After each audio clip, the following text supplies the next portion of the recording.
جنہوں نے قائد اعظم کو پڑھا ہے وہ واقف ہیں، اور بہت لوگ جو پڑھ نہیں سکے شاید طویل وقت اور طرح طرح کے فلسفے اور نظریات کی وجہ سے قائد اعظم کی شخصیت کا اور ان کے افکار کا یہ پہلو اتنا نمایاں ہر ذہن پر نہ رہا ہو، سوائے اہل علم و دانش کے جو مطالعہ کرتے ہیں۔ وہ امپورٹنٹ بات ہے، قائد اعظم واضح طور پر اسلامی فکر کے علمبردار تھے، اور انہیں اپنے عقیدہ اسلامی پر کسی جگہ بھی کبھی معذرت خواہی کا رویہ نہیں اڈاپٹ کیا۔ وہ کبھی معذرت خواہ نہیں تھے، وہ بولڈ تھے، جرأت مند تھے، کلیئر ہیڈڈ تھے، ان کو کلیئرٹی تھی، ان کے اندر کنوکشن تھی، کمٹمنٹ تھی، کلیئرٹی تھی، کریج تھی، اور وہ جرأت کے ساتھ اپنے عقیدہ اسلامی اور اس فکر اسلامی کے مطابق ہر موقع پر اپنی بات کرتے۔ لارڈ ماؤنٹ بیٹن نے ایک سپیچ میں قائد اعظم کو اور امت پاکستانی مسلمانوں کو شہنشاہ اعظم اکبر اعظم کی مثال دے کے کہا کہ غیر مسلموں کے ساتھ رواداری کے لیے آپ اکبر اعظم کے نمونے کی پیروی کریں،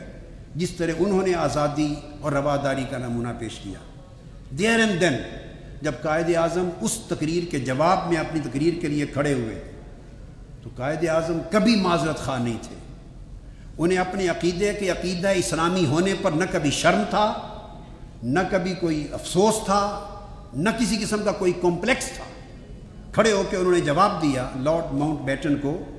کہ خیر سگالی اور رواداری جس کا اظہار اکبر اعظم نے غیر مسلموں کے لیے کیا وہ آج کی تاریخ نہیں ہے۔ قائد اعظم نے کہا اس کی ابتدا 15 صدیاں قبل ہمارے پیغمبر اسلام صلی اللہ علیہ وسلم کے عمل سے ہوئی تھی۔ انہوں نے یہودیوں اور مسیحیوں کو فتح پانے کے باوجود ان سے حسن سلوک کیا تھا، اور آپ نے ان کے دین اور ان کے عقائد کے بارے میں انتہائی رواداری، لحاظ اور احترام کا اظہار کیا تھا۔ اور پھر قائد اعظم نے کہا کہ مسلمانوں کی پوری تاریخ اسلام جہاں بھی انہوں نے حکومت قائم کی شرافت اور انسان دوستی کے انہی اصولوں سے بھری پڑی ہے، اور ہم اسلام کے انہی زرعی اصولوں پر عمل پیرا ہوں گے۔ یہ لارڈ ماؤنٹ بیٹن کی سپیچ کا جواب دیا کہ ہمیں یہاں سے اکبر اعظم سے کوئی نیا لائن آف ایکشن لینے کی اور ماڈل لینے کی ضرورت نہیں، وہیں انہوں نے تاجدار کائنات کے رتبہ کو سامنے رکھا۔ اور میں نے عرض کیا کہ قائد اعظم کے فکر میں اپنے عقیدہ اسلامی پر جو کمٹمنٹ تھی اس میں کوئی معذرت خواہی نہیں تھی۔ اس میں ایک بڑی امپورٹنٹ چیز جو میں یہاں کوٹ کروں وہ یہ کہ قائد اعظم نے سپیچ کی 18 اگست 1947 کو، اور اس کے بعد 24 اکتوبر 1947، 23 جنوری 1948، یہ 3-4 مواقع پر سپیچ کی۔ اس میں قائد اعظم نے ایک بات کہی ہے، اس آخری سپیچ میں بینکنگ کے افتتاح کا جو ہمارا تھا اسٹیٹ بینک، افتتاح کے موقع پر تقریر کی، اور قائد اعظم نے فرمایا